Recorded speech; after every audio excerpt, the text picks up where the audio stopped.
म्हणजे आज मला जर बोलायचं म्हणलं तर प्रिया मराठे म्हणजे आपली अभिनेत्री ही जर ती जर ह्या दुनियामध्ये म्हणजे ह्या आपल्या जगामध्ये ती नाही आहे.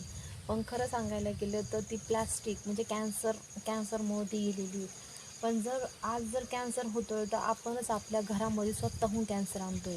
कारण की बघा, काही गोष्टी आपण बाहेरून आणतो ते प्लास्टिकद्वारेच येतं. भाज्या आणतो, बऱ्याचशा काही काही गोष्टी आपण आणतो त्यामुळे प्लास्टिकमध्ये गरम गरम पदार्थ पण प्लास्टिकमध्ये येतात.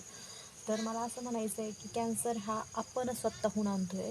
आणि मला असं वाटतं की सगळ्यांनीच आज जर प्रिया मराठेला कॅन्सर होऊ शकतो एवढी प्रॉपर्टी असूनसुद्धा, तर आपण तर सर्वसामान्य माणसं आहोत. आपण पण लक्ष देणं गरजेचं आहोत तितकंच. खरंच खूप गरजेचं आहे. आणि सर्वसामान्य तर खरंच मला असं वाटतं की प्लास्टिकमध्ये न वापरणं इतकं योग्य आहे ना, इतकं योग्य आहे. खरंच खूप योग्य आहे. तुम्ही काय असेल ते पाणी बॉटल सगळं व्यवस्थित आहे. म्हणजे आज मला जर बोलायचं म्हणलं तर प्रिया मराठे म्हणजे आपली अभिनेत्री ही जर ती जर ह्या दुनियामध्ये म्हणजे ह्या आपल्या जगामध्ये ती नाही आहे. पण खरं सांगायला गेलं तर ती प्लॅस्टिक म्हणजे कॅन्सरमुळे ती गेलेली आहे. पण आज जर कॅन्सर होतोय तर आपणच आपल्या घरामध्ये स्वतःहून कॅन्सर आणतोय.